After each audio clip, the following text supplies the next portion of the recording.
उत्तर प्रदेश विधानसभा चुनाव से बस ठीक पहले बीजेपी में इस्तीफों की झड़ी लग गई है। योगी कैबिनेट के 2 मंत्री 2 दिन में इस्तीफे दे चुके हैं। 2 मंत्रियों समेत यूपी बीजेपी के 6 विधायक इस्तीफा दे चुके हैं। कल स्वामी प्रसाद मौर्य के इस्तीफे के बाद आज योगी कैबिनेट के वन्य और पर्यावरण मंत्री दारा सिंह चौहान ने भी अपना इस्तीफा दे दिया और इस्तीफे की वजह पिछड़े और दलितों की उपेक्षा ही बताया है, ठीक स्वामी प्रसाद मौर्य की शिकायत के तर्ज पर। मौर्य ने भी ये साफ कर दिया है कि वो बीजेपी नहीं लौटेंगे, लेकिन कहां जाएंगे ये अभी सस्पेंस है। हालांकि अखिलेश यादव की वेलकम करते हुए ट्वीट के बाद इसमें कोई खास सस्पेंस रह नहीं गया, लेकिन शायद मौर्य अभी तोलमोल कर रहे हैं। वो इसके पहले भारतीय जनता पार्टी ने कांग्रेस विधायक नरेश सैनी, समाजवादी पार्टी की टिकट पर विधायक चुने गए हरिओम यादव और समाजवादी पार्टी के पूर्व विधायक धर्मपाल सिंह को भी बीजेपी में शामिल हुए हैं। तो जानकार कह रहे हैं कि चुनाव के पहले ऐसी रीअलाइनमेंट स्वाभाविक है, लेकिन अजीब इत्तेफाक है कि कल इस्तीफा हुआ स्वामी प्रसाद मौर्य का और आज ही यूपी की एक अदालत ने मौर्य के खिलाफ गिरफ्तारी वारंट जारी कर दिया है। स्वामी प्रसाद मौर्य के बाद वन और पर्यावरण मंत्री दारा सिंह चौहान ने भी यूपी सरकार से इस्तीफा देने का ऐलान कर दिया है। वो 2 बार लोकसभा और 1 बार राज्यसभा के सांसद रहे हैं। ओबीसी राजनीति में अहम माने जाते हैं। साल तक लोगों ने सुख भोगा। दारा सिंह चौहान की मंत्री पद छोड़ने के बाद अखिलेश यादव, जो कि सपा प्रमुख हैं, उन्होंने दारा सिंह चौहान के साथ अपनी तस्वीर ट्वीट कर दारा सिंह चौहान का सपा में स्वागत किया है।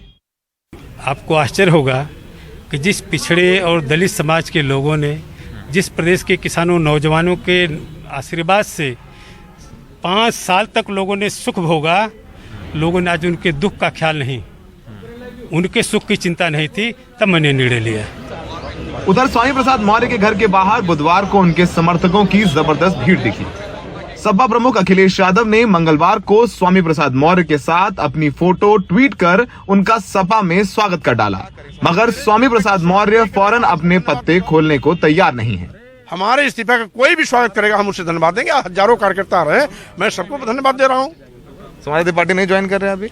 14 जनवरी को वो भी तय हो जाएगा। हम क्या कर रहे हैं? तो 2 दिन क्या करेंगे? आज कर 2 दिन हम अपने साथियों से, कार्यकर्ताओं से, जो हजारों की तादाद में कल से लगातार आ रहे हैं, मैं उनसे मिल रहा हूँ, सुन रहा हूँ, उनकी बात को सुन रहा हूँ, उनकी भावनाओं को समझ रहा हूँ। और जो नहीं आ पा रहे हैं, मैं उनसे टेलीफोन पर संपर्क करके उनसे बात करके उनकी भावनाओं को जानकारी ले रहा हूँ।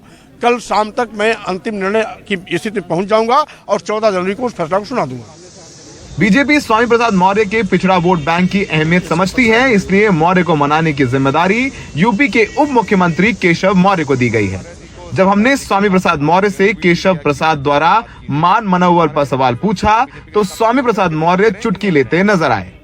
केशव मौर्य जी भले डिप्टी सीएम है, लेकिन हमारे छोटे भाई हैं। वो स्वयं बेचारे की हालत में 5 साल बिताए हैं, इसलिए मुझे उन पर तरस आती है। हमें उन पर कुछ नहीं कहना है।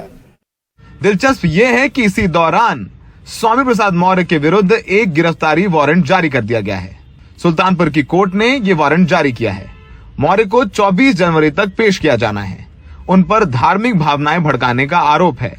ये 2014 का मामला है, जब उन्होंने मनुवाद की आलोचना करते हुए शादी में गौरी गणेश पूजन से दूर रहने को कहा था। बीजेपी ने भी शाम होते होते सपा और कांग्रेस को झटका दिया। बीजेपी ने सपा के सिरसागंज विधायक हरिओम यादव और कांग्रेस के बेहट से विधायक नरेश सैनी को तोड़ लिया है।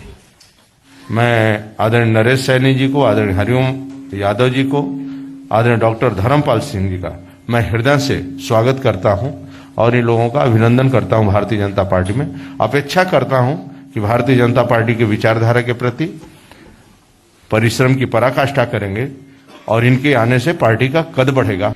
चुनाव का वक्त है तो आया राम गया राम होगा। स्वामी प्रसाद मौर्य आए हैं, साथ में अपने दारा सिंह चौहान को ले आए, एक मंत्री, कई विधायक लेके आ रहे हैं। तो उधर बीजेपी भी जोर मारे हुए है। हरिओम यादव, जो कि समाजवादी पार्टी के संस्थापक मुलायम सिंह यादव के परिवार के हैं, उनको बीजेपी ने शामिल करा लिया है। लेकिन चुनौती सबसे बड़ी क्या होगी? ये सब लोग आ रहे हैं समाजवादी पार्टी में, समाजवादी पार्टी में भी विरोध होगा, क्योंकि समाजवादी पार्टी के टिकट कटेंगे, क्योंकि जो स्वामी प्रसाद मौर्य के लोग और विधायक हैं उनको टिकट देना पड़ेगा। यही प्रॉब्लम बीजेपी के साथ भी होगी। तो ऐसा नहीं कि भी अंतर कला खत्म हो गई है, चुनाव का आगाज हुआ है उत्तर प्रदेश में, कहें तो पिक्चर अभी बाकी है। सहयोगी बिलाल और विनीत के साथ लखनऊ में सौरभ शुक्ला, NDTV इंडिया।